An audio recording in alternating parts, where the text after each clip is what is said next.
pre-show quid pro quo. There's a little bit of a different thing we're going to do here. Avaah, my guest, has asked to flip it, so I am going to ask the pre-show quid pro quo. And this is a question from one of my Twitter followers, Semiotic Stochastic. He had a question that he put up on his Twitter feed, and I think it's a good question, so I'm going to ask it to you, Avaah. Are you ready? I'm so ready. All right, here it goes. If you could swear on any book other than the Bible, which book would it be? Oh, good question. Ow! Okay, if my house is burning down, I can only grab one book. Correct.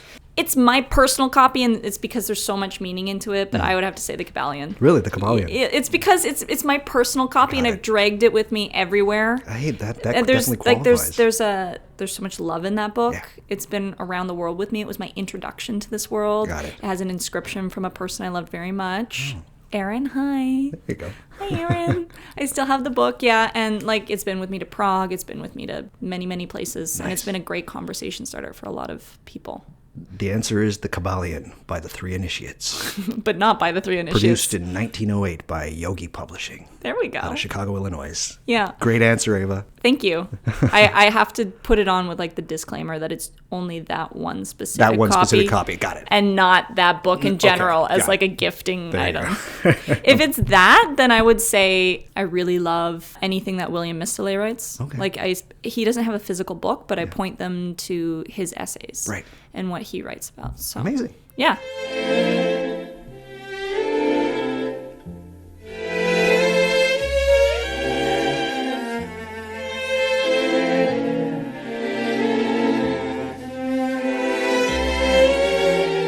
Hey everybody, welcome to What Magic Is This, the number 4 spirituality podcast on the Apple charts for one day in Ireland.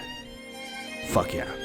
In this show, we're going to be talking about magic, the occult, the paranormal, the esoteric, the supernatural, and the weird. My name is Douglas Batchelor, and if you have not listened to the show before, basically what I do is I give my guests a list of about 25 topics, and they get to pick any topic that they want. And then they come to me, we just hash it out over this topic, take it apart, we totally dive in. And hopefully, if you're curious about magic, this is the place to come.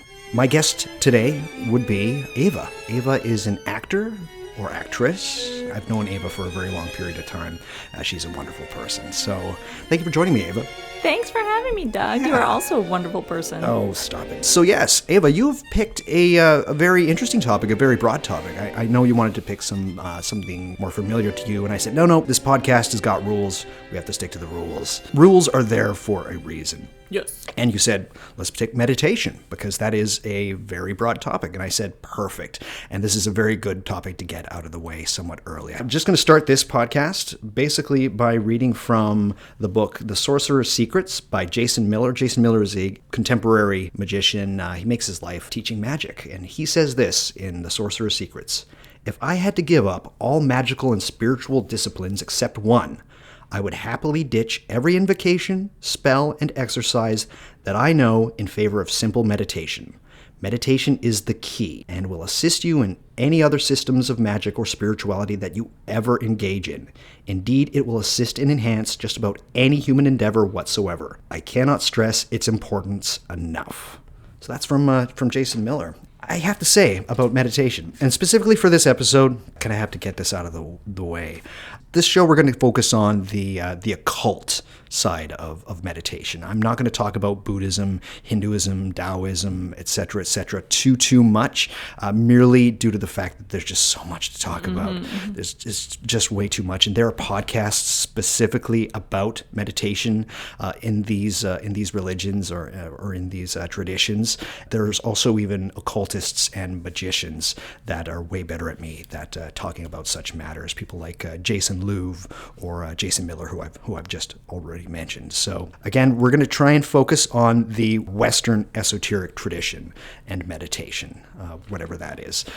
If you go onto a lot of forums, one of the first things that these people will ask that are curious about the occult is what's the first step? What's the very first thing that I should do? And a lot of the times, I'd say maybe close to 95% of the time, specifically on, say, Reddit, most people will say, you got to learn meditation. You absolutely have to learn meditation. It is essential. My thoughts on that, I will answer at the end of the episode, but hang in there. let's jump right in. Let's get into this meditation. This meditation. I have some thoughts on that. Oh, yeah? Very good.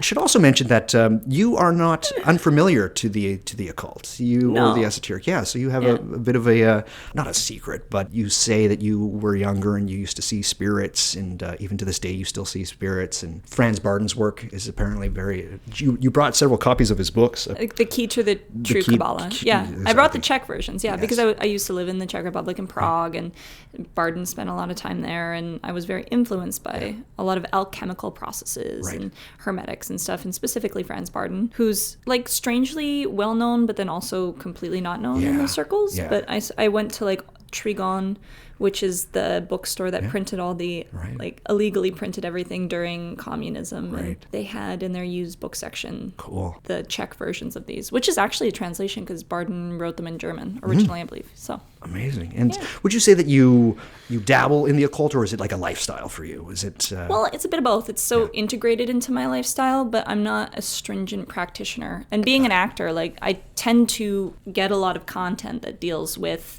the occult anyway, because I do a lot of sci-fi and I do a lot of action and thriller stuff because, I mean, I'm interested in it, so that makes me good for it, but also my look and height and all that jazz. Amazing. Yeah, but I've always been interested in it. Great. You're in the right place. Thank you. So happy. And it's so funny that we're both we were both born in Calgary. Calgary, Alberta. Calgary, Alberta, Canada. It like relatively same timeline too. We're around the same age. Yeah, around there, yeah. I'm born 83. And, no, I'm a little later. Yeah. But still, same. Yeah, I just look young. You look super young. This magic works, people. It works. It really does. Well, meditation works, and we will go into also this let's do well. it. So what is meditation? Meditation is a practice utilizing techniques like focus or mindfulness to expand awareness and or achieve a state of clarity or calmness. Ambitions as to the point of meditation vary greatly between cultures. Self-awareness, gnosis, mindfulness, or just a general serenity being major aspects of it. And meditation, I gotta say, it's difficult to define clearly, as seemingly each culture that actively engages in meditation uses it somewhat uniquely. It's very hard to kind of pin it down, but if you say the word meditation, what are the images that come to your mind? It's of somebody sitting cross-legged, eyes closed, hands in the lap. So everybody kind of is familiar with meditation, I think, and especially in this day and age of 2019, I think everybody kind of knows about meditation, but I don't think a lot of people know enough. So let's get into a small bit of history, and I'm going to try and focus mainly on the occult or the esoteric side of meditation. So we have probably been doing meditation in some way for as long as we've been conscious, I'd say. So it's kind of just like magic in that respect. Calming and seeking silence within the mind, bringing the mind under some form of voluntary control. I think that has been with us for a long period of time. Nobody invented meditation. Like, there was not one guy that, the caveman Thurg invented meditations, right? No, I think it's pretty much just a natural function of the human psyche, and you can then hone it.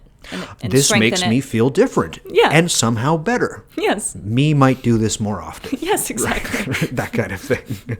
So yeah, nobody invented meditation, just like nobody invented magic. So some cultures, although with ulterior motives, have been using meditation for a long time. This would be Hinduism, Jainism, Buddhism, Sikhism, Taoism, and many more.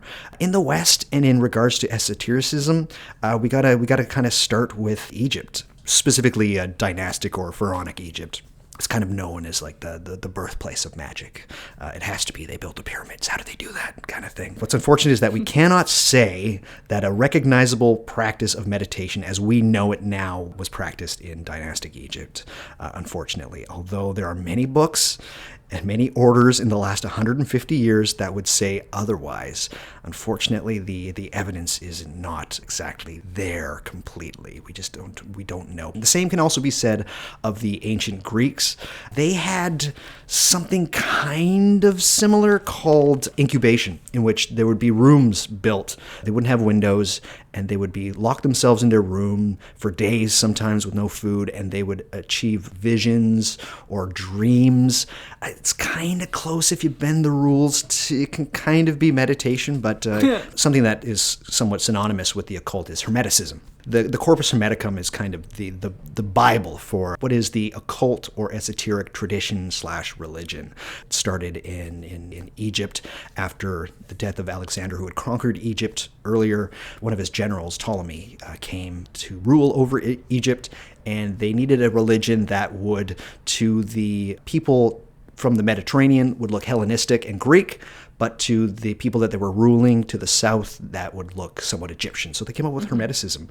And if you go through the Corpus Hermeticum and you kind of tinker with it, or depending on which translation of the Corpus Hermeticum and Asclepius that you do, there are some passages of the nous and its relation to meditation in a bit. You kind of have to tinker with it a little bit. But that being said, the distinction is a bit tenuous, and I'm opening up a whole can of worms here because I think that this gets abused quite often, the word Hermeticism, by people in the last 125 years. I would say they would do some unfounded tinkering discussion for another time, and there will definitely be an episode on Hermeticism. Yeah, I think there's a lot of retro projecting of ideas from the present into the past and just calling it Hermeticism. But the so-called founder of Neoplatonism in the 3rd century, his name was Plotinus, or Plotinus, whatever. He was a Hellenistic Roman Egyptian living in northern Egypt at the time. In his book, the Enneads, he talks about some of his experiences, but he uses the term meditation somewhat loosely. So yeah, we're kind of getting there. You got this, buddy. Yeah. There's the start. That's a start. All right, dude. It's a start, but it's an evolving thing. There's a guy that I got to mention. His name is Abraham Abulafia, and this was in the 13th century in Spain, of all places. He was a Kabbalist, which is Jewish mysticism. Mm-hmm. He and the other Kabbalists in the 13th century, they would get themselves into a meditative state, or kind of like an ecstatic state. And they would do this by going through many Hebrew texts. It's actually quite stunning stuff. And I have a huge soft spot for Abulafia and the Spanish Kabbalists. It's not so much relaxing consciousness, but it's almost like hyper-focusing on the Hebrew alphabet, on these Kabbalistic texts and even Hebrew texts, to enter a trance state. Yeah, like they would focus, yeah. So it's a little bit like focused chanting? Would they speak it? Was it auditory? Yeah, they would speak, but a lot of times it would be quiet. It's a very interesting subject for people to get into. And I will say this, I will use a somewhat jailbroken type of the exercise that Abulafia goes through, because it's actually quite awesome. Like this idea of hyper-focus to get into a trance state is actually very cool. It's very cool. Yeah. We do some of that in acting school too. So what about the Christians? So here we go. A lot of them earlier on in Christianity, they would follow the tenet of asceticism, which is kind of like rejecting all of the earthly pleasures, sensory pleasures all the for things prayer. That Christianity it would be like to reject. Being like a hermit, basically, different than Hermeticism. A lot of times they would take themselves out into the desert and they would live there, or they'd go into the woods to calm everything down to achieve a meditative state and get closer to God. Has very strong Greek roots as well, specifically in regards to Christianity. You have Hesychism, Eastern Orthodox Christianity. They took from the Gospel of Matthew, "When thou prayest, enter into thy closet, and when thou hast shut thy door, pray." All the ceasing of the senses, all of that really fun stuff to get into a meditative state. They were getting into isolation tanks earlier than those guys. A little bit closet. I think closet was being used metaphorically. Yeah, no, but I mean, like taking away the senses, removing the senses. Right. This is a great way to meet God. Absolutely, very much so.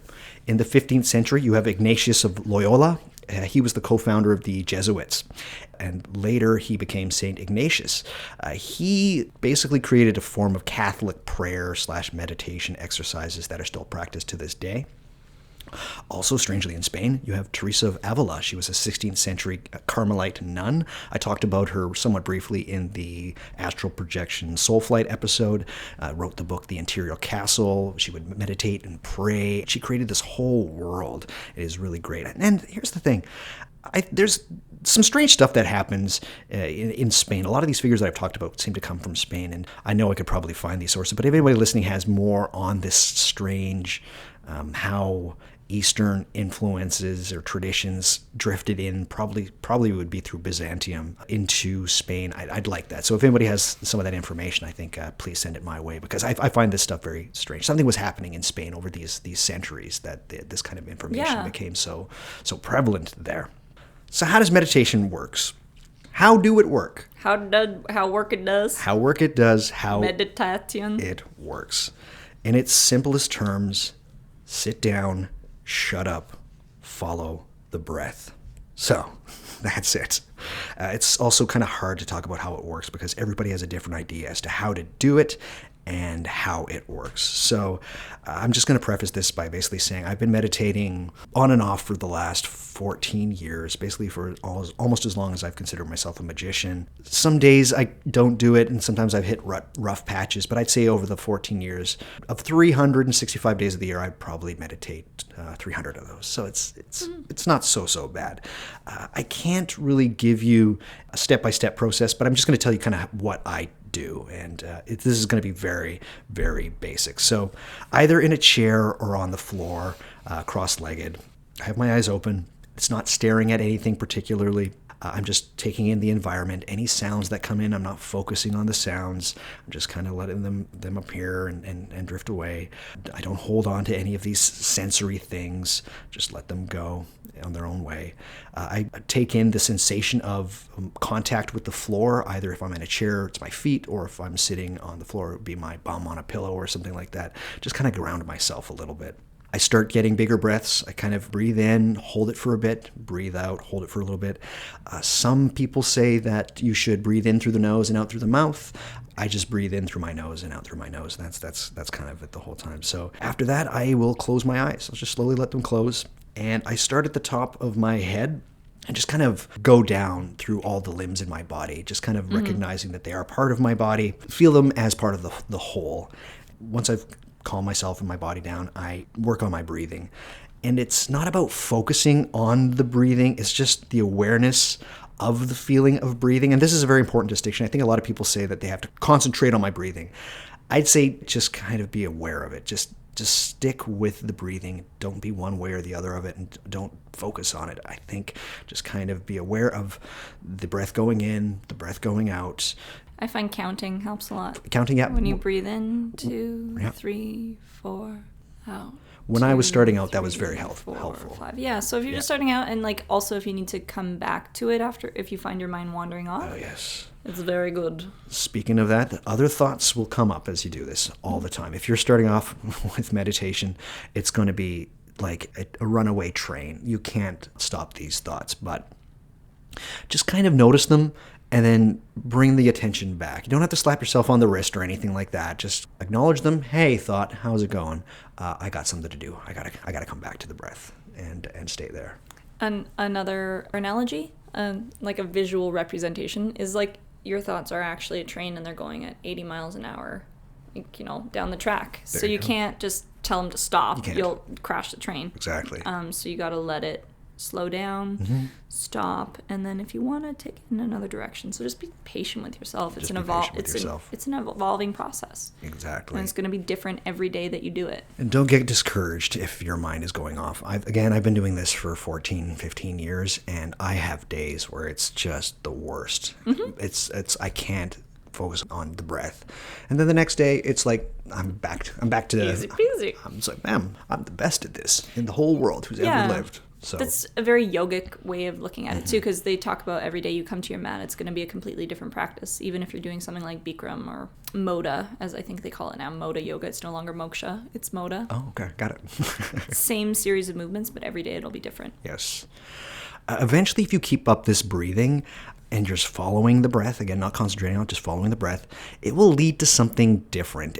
Your focus / awareness will just drop away, and you're in a different state. Everybody's got different names for this, and I just calling it being there. It's quiet, and all thoughts are just not present, right? It's enjoying being empty. And Austin Osman Spare, one of the 20th century's more renowned magicians, he used the term vacuity, which I like quite a bit. It's a vacuous state of mind. So that's a great way of putting it. Yeah, and so that's what I'm going to go with. Vacuity. And really, that is literally it. That is meditation in its most simple, basic forms. Sit down, shut up, follow the breath, and then wait for this state where everything just kind of drops and you're just there. And that's it. It's lovely, and it really is great. And there's been debates, how long does somebody need to meditate? I say as long as you want, really. I don't meditate for longer than 45 minutes a day, but that's just me. If you're reading a book and it says you have to meditate for an hour a day, if it's not working for you that day, it's not that you're giving up. Go back a bit later on if you're really trying to stick with it. Yeah. I like very attainable goals with this stuff. So I do 5 minutes a day. Yeah. And I set my timer for 5 minutes, and if I want to keep going, I just keep going. There you go. Exactly. I've stopped using timers. I think I stopped a couple of years ago. It always was a thing in the background for me. Yeah. I don't use them all the time anymore, but in the beginning, especially if I have taken a break and I need to get back into it, I'm like, okay, timer time. Timer time. Timer time. Get out some parachute pants and there you go. Meditate. Can't touch this.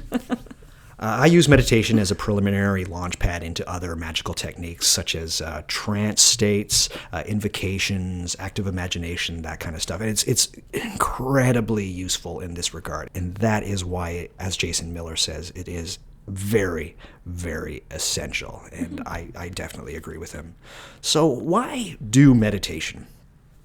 There's a lot of scientific investigation into studying meditation. It's been happening for the last 30, 40 years, specifically towards the benefits of meditation, actual tangible scientific results from meditating. And there's a figure who I will talk about towards the end of the episode that he's into this kind of stuff, and it goes into it quite beautifully. But besides its ritualistic components and the technology techniques, even if you are not magically or spiritually inclined, here you go. You ready? Why meditate?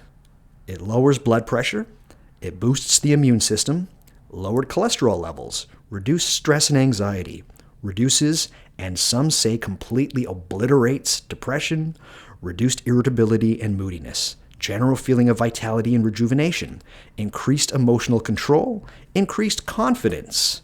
It lengthens the telomeres, which are a compound structure at the end of a chromosome, which has to do with aging. So it actually lengthens them so you age less fast. That's the only reason I would ever meditate. There you go. I'm just kidding. It's anti-aging. Yes, it's anti-aging. Do you know how much I pay for that serum to lengthen my telomeres? Whatever they're called. Telomeres.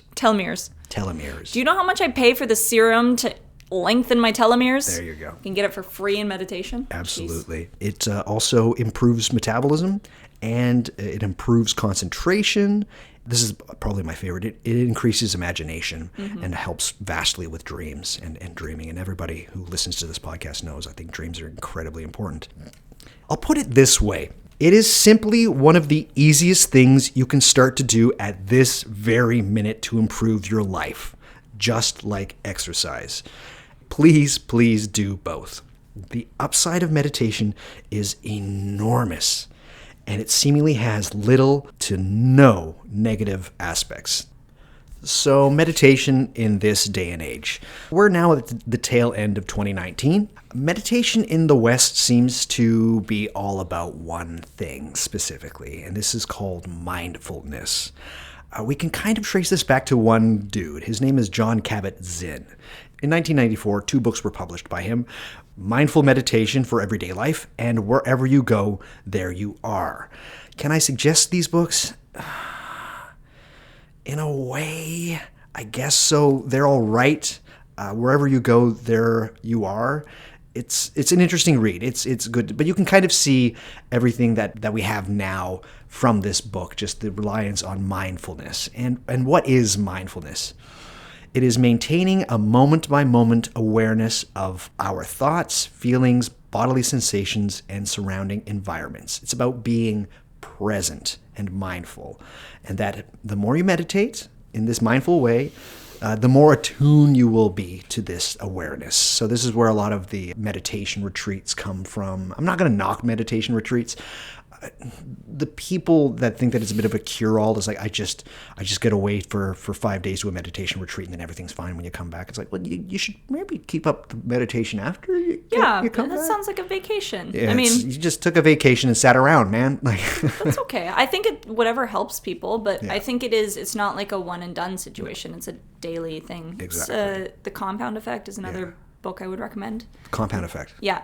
We live in a stressful, chaotic world, right? And there's a lot of stimuli or stimulus bombarding us at every moment. And so you can understand why people want to be mindful and live in the present and have this mindfulness, because everything that you encounter is trying to take a piece of you and to try and take a piece of your mind share. Mindfulness is trying to regain this. It purports to help you navigate your life by always being mindful, which sounds nice, and it is a nice thought. I don't necessarily disagree with the mindfulness movement, but I do have issues with it. As many great things that I mentioned that meditation can do, it is not a cure-all for everything, either physically or psychologically. And people need to understand this. There will be moments in your life that you have to engage with some of your feelings and your emotions, and you have to engage with them in the real world. You can't detach. And I know I'm going to get some flack from people saying that you don't understand mindfulness, etc., etc. In the show notes for the show, I will link to a couple of articles that I think that people should read about mindfulness and some of the issues there and some of the avoidances that mindfulness actually brings up. Just building off of your point, I completely agree with you. And I think that if you're ever trying to repress an emotion in order to detach from it, if that little bullshit voice is going on inside of your head, you're like, I'm so grateful for this.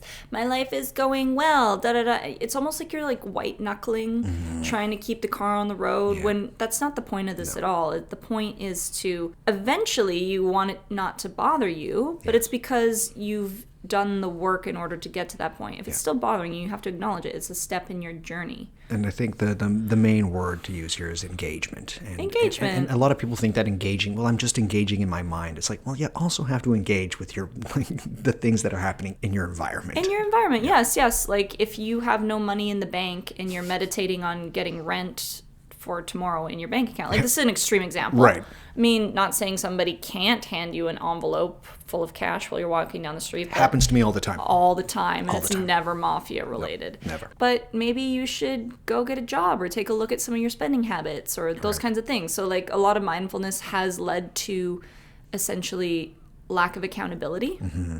And that's not what this is about. No. You want to be more accountable in your life. Yes. But in a more Zen way. In a more Zen way. People take mindfulness very seriously, and especially those within the mindfulness movement. They do hold on to it very, very stringently. An author recently, a guy who wrote the book, The Black Swan, Skin in the Game, and Anti-Fragile, his name is Nassim Nicholas Taleb. And he's considers himself the smartest person in any room he walks into. He's a very intelligent man. You have to grant him that. But he just thinks that everybody else is an idiot. He's surrounded by idiots. He, on his Twitter account, not too long ago, wrote about meditation that meditation is a way of being narcissistic without hurting anyone. And the replies that he got back and the comments were just unbelievable. You don't understand this. And like, it's about getting rid of your ego, and it's about dissolution. And it's just, I think he was specifically trying to talk about the mindfulness movement in this case. Anyways, he's not entirely wrong. I mean, not entirely wrong, but that's like saying love is completely selfish. Yes. And love or being generous in some ways is a selfish act. Yes. But that's like part of the human function, and Exactly. it's part of the weird and wonderful way we've evolved, and why not use it? Nassim Nicholas Taleb, he says things for great effect, and in some small ways he's a bit of a troll. But I get where he's coming from. But to be that smart, like I get it. When you're a genius and everybody's trying to constantly, like, they're not at your level, I can get why that would be frustrating. Yeah. But then maybe he should meditate. Maybe he should do some meditation. I believe he does. I'm not too sure. He probably does. He's like sitting there meditating, comes out of as we meditating. speak. Do I live a mindful existence? Probably not. No. I like a lot of what mindfulness does. I from a very early age, I went to a psychologist. He helped me through a lot of things. And I think that I'm quite in control of my emotions. I quit drinking quite a few years ago. Great. That also helped. Again, meditation helped. It was all part of a package, I think. But I could never say that I live a completely mindful existence. Not at this point. I think anybody who does is lying to you. Well, we'll see. Or they're just so unaware of 90% of the time. See, I enjoy the hurly-burly of life a little bit. Yeah, me too. I think that's a great way of putting it. I like the hurly-burly. I draw a bit of energy from that. For sure, me too. Speaking of which, there's a lot of resistance when you say to somebody, you should do some meditation. I'm not the kind of person that if somebody comes to me and says they're horribly depressed, hey man, meditate. You're doing this, life's going bad, you just got to meditate it away, bro. But I think when I do suggest meditation, I get a lot of these replies. I can't sit still. Another one is kind of in the same line, is that I have ADHD. It's really tough for me. And as I mentioned in the Magical Tools episode, there's little tricks that you can get around with this kind of stuff. For me, I use a Catholic rosary to count my breaths, if you will. So every time the breath goes in and out, I just go to the next bead. So I'm kind of still moving. I'm not completely still, but it's such a small action. And I find that having something in my hands, it actually quite helps me a bit. And when I was first starting off in meditation, this was an enormous help. Okay, so I'm a huge advocate for active meditation because I'm one of those people. I was the kid that could never sit still, right. And I do my best thinking when I'm moving. Shavasana, the whole point of the series of movements is to get to Shavasana. Sort of. Many people would argue with me on that, but like the benefits are attained throughout the practice, but at Shavasana specifically, but you need to move. So if you're having trouble sitting still, like listen to that. Your body wants to move. A lot of us are far too sedentary in this lifestyle. So when you do tune into your body, it wants to just explode because we haven't moved. We evolved for many hundreds of thousands of years roaming through the vast wilderness. Yep. I would entirely agree. Martial arts, yoga, that's all meditation. Again, do both exercise and meditation. Yeah. They're two things you can do. They're like literally, wonder buddies. Literally right now, you can do these two things and your life will get better. I guarantee you. As long as you're not jogging down the middle of the road, then you might get hit by a car. But stay on the sidewalks. But two things you can do to make your life better. And maybe perhaps eating well. I'm just gonna say diet, but the more you meditate, the more you're gonna want to do this. It's a cycle either way. The more you don't do it, the more you don't want to do it, and the more you do it, the more you do want to do it. There you go. I have people saying that it won't work for me. It just doesn't work for me, or they'll say I don't have the time. To that, I say, please make some time. The 5 minutes is better than nothing. As you say, you meditate for 5 minutes. 5 minutes is better than doing no meditation at all. And ignore that whole you must meditate for an hour a day stuff. Do what you can allow. I miss days. I used to feel guilty about it. I don't any longer. I don't beat myself up over it. But try to do it every day. This really is the hardest part of meditation. Not the thoughts and getting rid of them. And hardest thing about meditation is doing it constantly and doing it every day. That is it. That really is. But you have to try and find the time. You really do. You will have bad days. You will have days where you can't sit still. You will have days where the thoughts just don't stop. And every time you recognize another one, it seems like you're pushing it aside, but that's just opening the door for another thought to come in. Try again in another couple of hours, or just try again in a different day. Also, be aware of whether you've had caffeine very recently. I try to do it either last thing before bed, which a lot of people say don't do, but I'm much more of a night person. And sometimes if I have to get up really early, I love to have a bath in the morning, and I meditate in the bath. And it's a great way to come back into the world. Absolutely. I agree. Times where I'm already still. Just take advantage of that. Just take advantage of it. I'm stuck in this place. I got to do it. I find doing some forms of pranayama, which is more breathing-based meditation, I find very helpful on public transit. Yes. Yeah. For sure. Yeah. Time goes by faster, and I just feel better. Yeah, for sure. I do lots of mantra work. Yes. So meditation and the occult. This is what you guys are all here for, right? Every listener is here. All right. Oh boy, here we go. Woo. So Western forms of meditation seemingly have core differences between that of its Asian counterparts, specifically with the forms most popular in the modern world. So for the most part, these cultures see the goal of meditation is the silencing of the thinking mind. Again, that's kind of where mindfulness comes from. Most common form of Zen Buddhism is the Shikantaza, which means serene reflection, which sounds very cool. Hindus have mantrayana, which is repeating of a sacred word over and over to stop the flow of thoughts. This is commonly known as transcendental meditation here in the West. Some of the people that are big proponents of it are Jeff Bridges, the dude, David Lynch, the filmmaker. Tom Hanks is a transcendental meditator. There's just tons of people. There's tons of people. Yeah. And a lot of people, when I'm on set, they go to their trailers to meditate, which I always joked they were just doing cocaine. Hey. But they're actually... No, they're actually meditating, and I think a lot of them do use transcendental meditation. Yes. From the East to the West forms of meditation. But the West itself is a whole different beast, specifically back in the day. So I'm going to read now from John Michael Greer, because I can't phrase it better than him.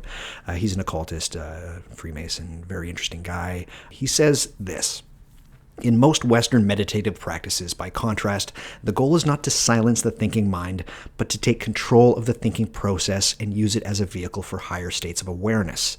The meditator concentrates on a particular topic, following out all of its implications and shades of meaning in his or her mind, while excluding all thoughts that do not relate to the topic. Using this method, the meditator gains the same powers of concentration and self-mastery as the practitioner of Eastern meditative arts, and also learns to use the thinking mind with far more efficiency and clarity. So there it is. Sounds great, right? And this was, of course, the ambition of the Spanish Kabbalists that I talked about a little bit earlier. This was also a huge part of who were called the Theosophists within the Theosophy tradition, which was the 16th century kind of Christian occultism. They're not to be confused with Madame Blavatsky and the Theosophical Society in the late 19th century, although the Theosophical Society does recommend that their students meditate.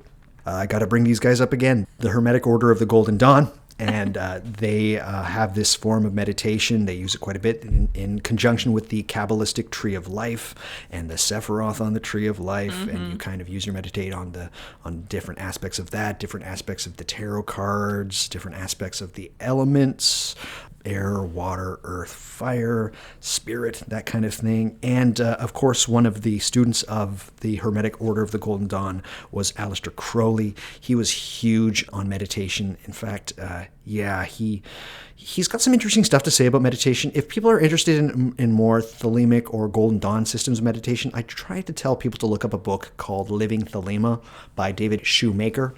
And he also has a podcast called Living Thelema. The process is interesting. Crowley's way of talking about meditation is interesting. Some of the postures are a little bit ridiculous. If you want to go down that route, the Golden Dawn route, there's him. Israel Regardie is another person who talks a lot about meditation as well.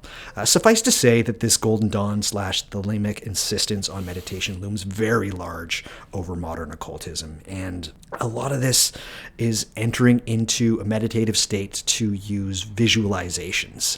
Visualizations on the Tree of Life, the 3 pillars within the Tree of Life, ascending the pillars, going through the ethers, that kind of thing. So I think the Golden Dawn and Aleister Crowley, they kind of hoodwinked many into thinking that visualizations and contemplation, the destruction of the ego, self-awareness, and all of that jazz is the point of magic. And there are tons of books that follow this line. And I'm not going to single out any authors or any books specifically, but when I was younger and started getting into magic, I would buy these books and I would get them, and it's just like, wait, they just want me to meditate for 8 hours a day? Like, this is it. I got rent to pay. Yeah, but they promise, just you do all the meditations and the visualizations, and well, hey, things like clairvoyance and other supernatural powers will just come to you, or the world will bend to your superior will.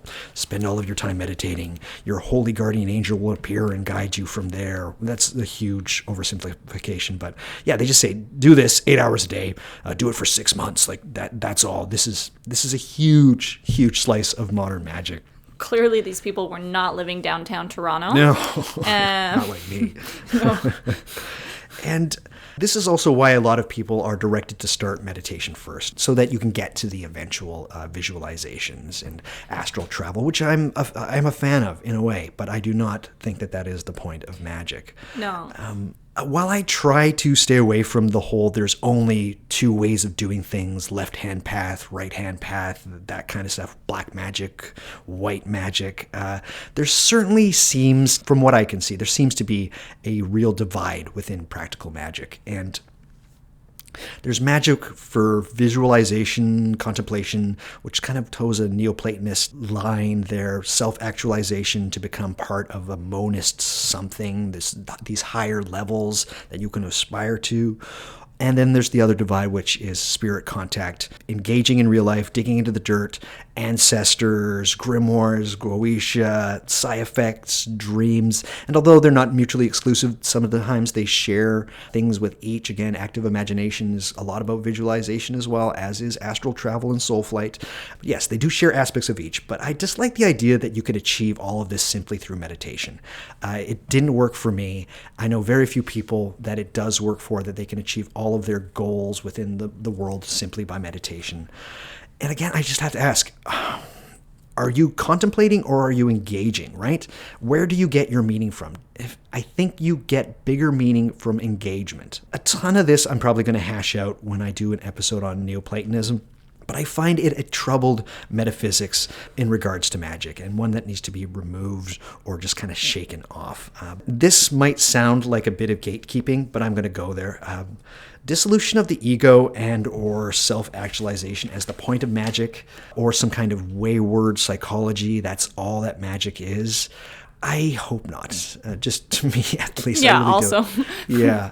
I try to think of myself as part of the new vanguard for something that we haven't quite pinned down yet. Things like the occult, the paranormal, and the supernatural, such examples as UFOs, alien contact, near-death experiences, spirits and demons. They all kind of are pointing somewhere, not to one thing, but it's kind of like something that we have relegated. Charles Fort, who wrote the Book of the Damned, he would call this the wider inclusions. Anyways, contemplation as part of the vanguard, not so much. Although there is room for both. I think spirits and that side of the divide seems to be the way to go. Not some misguided pseudo-traditionalist, I'm part of the invisible college axiom. Do you actually think that all of this is real? Are these weird things in some way related, and are they real? And this is important. This is very important. If you also crave self-actualization and empowerment, contact these entities. Contact some demons, contact some angels, and see what happens. I guarantee it will be more exciting than sitting on a pillow, and definite self-actualization will occur. But I just want to interject with this. Yeah. It's like, don't you think that there's a time for contemplation? Absolutely. Like it's a valuable part of the process. You can't be out at the party all the time. You need to go home and rest and relax and chill, and that's very regenerative. Absolutely. Regenerative. Yeah, I'm not summoning demons all the time. No, yeah. But I do know people, and I do know of some authors and people involved in magic that say it's all just meditation and visualization. No, and that's just, ugh.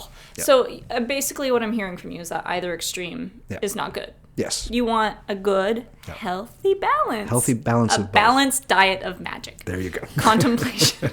I like it.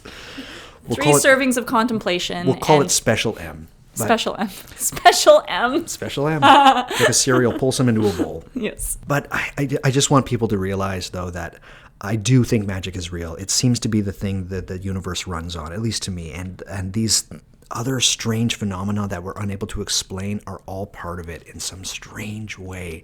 And what I'm doing is really, and this might sound very, very egotistical or like I'm bragging, but I think that by practicing magic, I am part of this new vanguard for what will, in maybe 50 to 100 years' time, maybe be rolled in with science in some way. I don't think that science is going to come to the end of it, but I think we need both, though, like, because it's like what Alan Watts talks about, how we went from like being a very religious society to then becoming the view was purely mechanical universe. Yeah.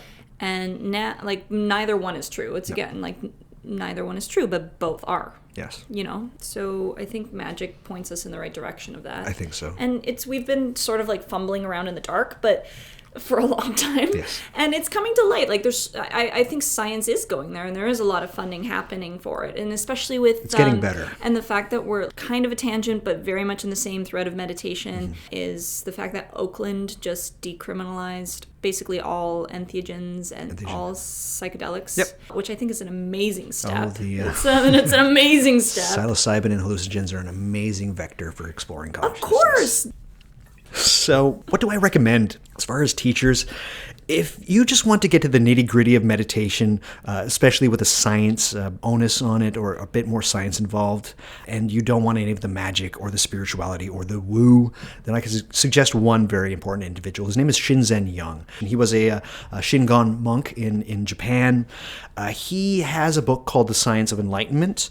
It is a very good book, worth buying. It's very condensed, but it is taken from an audiobook series or an audio series that he did called The Science of Enlightenment as well. I would suggest for people that really want to get to this kind of the science of meditation, he's probably the best resource that you have in this day and age. I highly recommend Shinzen Young.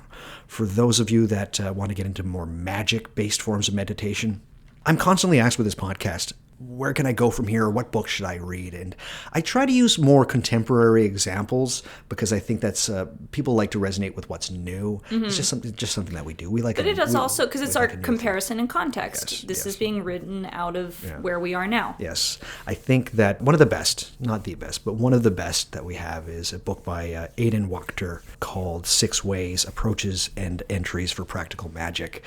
I read a lot of beginners magic 101 magic books because if I have one ambition with this podcast, it is to try and get people curious about magic into magic. I really want to get them involved. There's an old adage or kind of a saying that magicians have is like find the others. I'm always about trying to create some others or create the others. That's my thing. So I read a lot of these beginners magic books. A lot of them are garbage, but 6 Ways is fantastic. His chapter on meditation called Entering into Silence is maybe one of the best ways of starting occult meditation, I think. It's cool. The gentleman who I mentioned at the very beginning of the show, Jason Miller, his book, The Sorcerer's Secrets, very good. He takes meditation very seriously. His Gates of Heka meditation, fantastic. Another person to go for, another teacher, is Josephine McCarthy. She has a series called Quaria. You can buy the books, but all of it is available online. I will link it into the show notes. Her beginning meditation practices are very good. They actually helped me because I was having some problems maybe about 2 years ago, and it's like I needed a blank slate. And I actually went to Josephine McCarthy and her meditation practice. It was like it kicked it up a notch. You met her and visited? No. I just read her book. I think I bought it. I think it's called Quaria Apprentice, and I bought it and it got me back on track. Yeah, cool. So I'm very I'm indebted to her for that. So she's a very great resource. Jan Fries has a book called Visual Magic, which is another Magic 101 book. It's probably one of the better ones, but it's got a meditation in there called the Cup Meditation. I don't want to ruin it for anybody, but it's if you do have the whole fidgeting problem and you want to get some interesting aspects out of visualizations, his Cup Meditation is quite great. Some guy who gets brought up quite a bit is Dr. Christopher Hyatt. He is one of the founders of New Falcon Publishing. They published Robert Anton Wilson books and a lot of Israel Regardie's books. He had a book that he produced in 1982 called Undoing Yourself with Energized Meditation and Other Devices.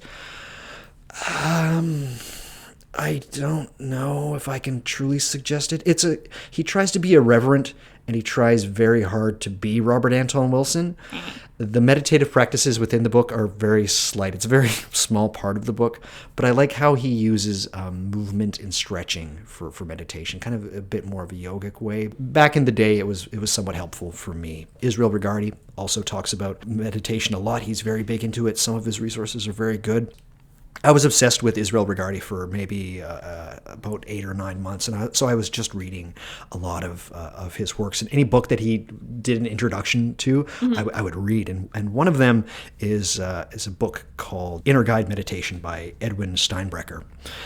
And if you're kind of stuck in the whole Golden Dawn thelemic mode of magic, I'd say read this book because it might unstick some things for you. Some of his techniques are incredibly useful, And some of the stuff that he goes through is actually quite shocking in how effective it is in meeting your inner guide. I don't buy into a lot of his stuff because a lot of it is tarot based, a lot of it is astrology based, but he's got these techniques in there that when I started doing them in my own meditation, it was incredibly effective. And there's one, you'll have to find it though, that it's just, at least for me, when I did it, it was incredible. So you could look for Inner Guide Meditation by Edwin Steinbrecher. It was just crazy that it works so well. Tools? We are inundated now with a lot of apps, Headspace or Calm.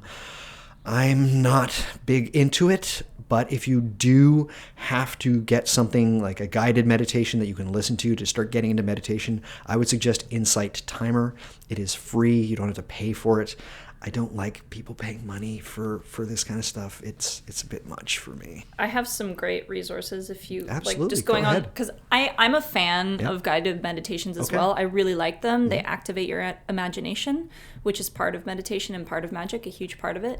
I've bounced around on the internet, specifically YouTube, for a long time trying a lot. I feel like a lot of people go to YouTube for like guided meditation things. Oh, yes. The one I found that I really, really love and that I've spread around and people love, Power Thoughts Meditation Club. Power Thoughts Meditation Club. And specifically the speaker Kenneth Suarez. Suarez. He is so good. I was in love. I had a crush on him for the longest time. Sorry, cover your ears, any boyfriends out there. I was like, Kenneth. And he's Kenneth. Like, he's Kenneth. So good. No, he's so good. And we always joke among friends who listen to it. We're like, you are doing good. Because that's what he says throughout his thing. But he layers it really well. It's very well done. Kenneth, Power Thoughts Meditation. Occult-based things, I highly, again, recommend if you're just starting out, or even if you've been practicing for a while and you want a more creative take on it, go to William Mistley's stuff. He gives a lot. He's very helpful, gives a lot of advice, has hundreds of essays that he's written on the stuff. And Ron Clark. A lot of guys will know this, especially if you're into Hermetics or Barden. He wrote a Barden Companion, and then he did something called TMO, The Magic of. There's a whole bunch of series of stuff in there. He's really good. And his partner, David Coleman, is very good as well. I don't know if they're still partners. I hope you two are still together, but if not, I wish you all the best too. I will put those up on the show notes. Yeah, please do. Yeah.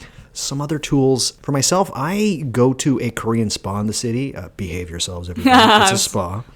I like them because they're not regimented like a lot of spas. I can just go there and I can go into the baths, or I can go into the sauna, or I can go into the steam room. The one that I go to here in the city, I go there when it's not busy during the weekday. I find once I get there, it's almost like my brain just kind of switches to a meditative state, and it's just, and I can spend hours there. I can spend days there if they would let me, but I find that that's very helpful. What I'm trying to say is everybody needs to find their thing. Another thing that I find helps incredibly with meditation, and it's a bit expensive, is flotation tanks. They are so great. Good. Yes, they're great. So good. Everything that you do as far as techniques or technology with magic better. It really does. And if you hate it the first time, just get out and keep going. My first time, and go sober your first time. A lot of people like to go high. Don't do that your first time. No. First time was incredibly scary for me, and the salt water got in my eyes, and I hated it. And I got out, and I was like, I hate you. And like many people and things that I hate vehemently at first, I go back to them, and then we're best friends. There we go. That's how it goes. Usually if I really hate somebody at first, I'm like, you're going to be my new best friend, aren't you? Fuck.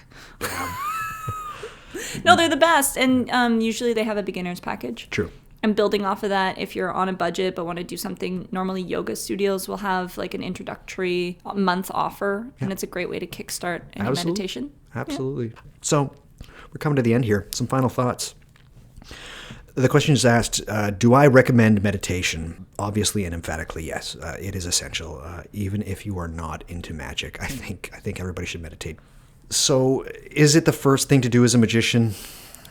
I think yes. My answer is yes. But also at the same time, start dream journaling and working with your dreams, and do them both together at the same time. Strange shit will start to happen, and the whole line between subjective and objective will start to blur, and there will also be some very odd side effects that will happen. Watch out for that. But I'd say do meditation, also do dream journaling, start them at the same time. Eventually move on to other things like hypnagogia, which is kind of that state that you have before you fall asleep. Most of the cooler shit that's happened to me as far as contemplative magic is concerned has happened in hypnagogia. It has not happened in meditation. I think it's a wonderful tool that is underutilized within magic. Jennifer Dumpert's got a book called Liminal Dreaming, all about it. I say head there. There's going to be a whole episode about hypnagogia. There can't not be. Other techniques like active imagination, which I will also do an episode on. Those are all great things. But meditation is an exceptional launchpad into other magical techniques.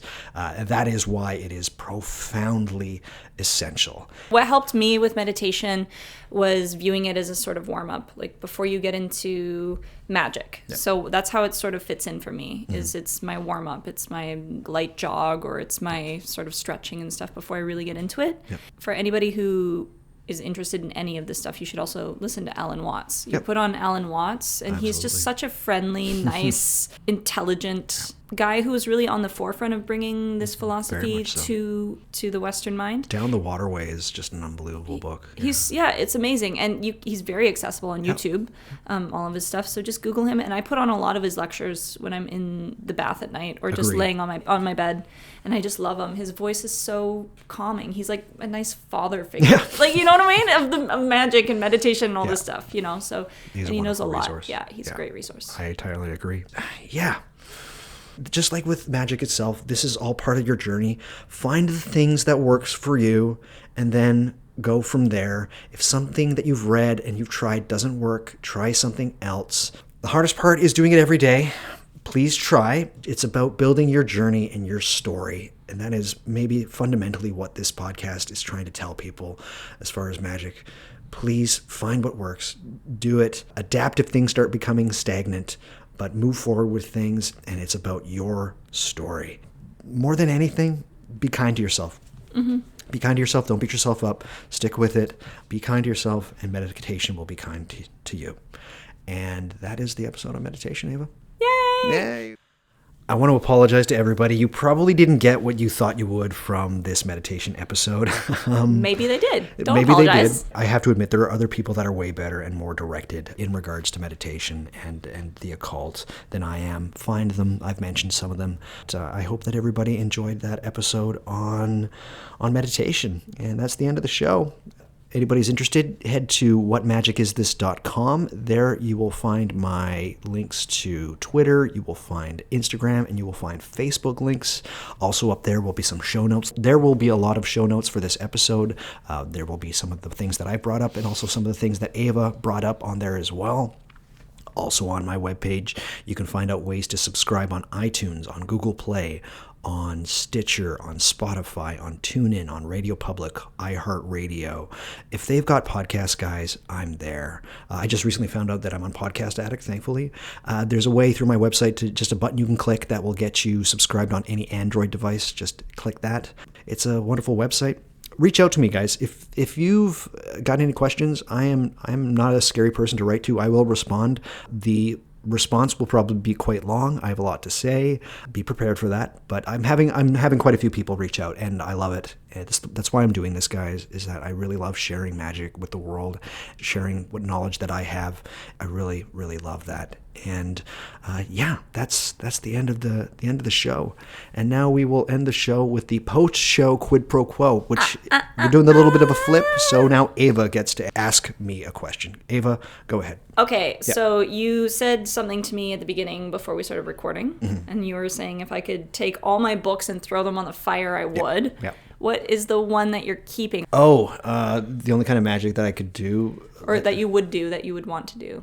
If I had to choose one style or type of magic. It's such a high stakes question. Yeah. At this point, it would be a toss-up between Greco-Egyptian magic or Solomonic magic, but put a gun to my head, I would probably say Solomonic magic and the Goetia. And why? I just think that it encompasses a lot of territory that I'm very interested in. Scrying, necromancy, nigromancy, invocation, evocation, all of those fun things. So, yeah, no, I'd probably say Solomonic magic. If I could cheat, I would say the grimoires. But it's such a broad category, and it's specifically just about books of magic. But I get a ton from the grimoires. But as far as a type of magic, yeah, it would have to be Solomonic magic. Yeah. Great. And if I had a book to suggest for that, the book to suggest, it would be a book called Magister Officiorum by Giulio Cesare Odi. It's very stick to what the grimoire says, but the information in there is unbelievable. He is the best, and you'll be summoning Gemon before you know it. Great. Yeah. Don't tell my neighbors. That's it. Avaah, that's the end. Thank you so much. Thank you, Doug. This has been wonderful. Would you come back if I asked? Oh my God, absolutely yes. Oh my goddess, oh my deity. Oh my deity. Oh my deity. Perfect. Absolutely. For myself and for Avaah, thank you for listening. If you want to follow my story and what I do, because I incorporate magic and ritual stuff into most of my artwork, you can find me on Instagram, usually is where I'm most active, at Avaah, AVAAH _Blackwell, BLACKWELL. And you all will be happy to know that name is actually from the Kabbalarian Society in Vancouver. There you They go. gave me my artist name. Amazing. Yep. All right. All right. That will be in the show notes as well, guys. Thank you so much for listening. We'll talk at you soon, and stay luminous. Stay luminous. Bye.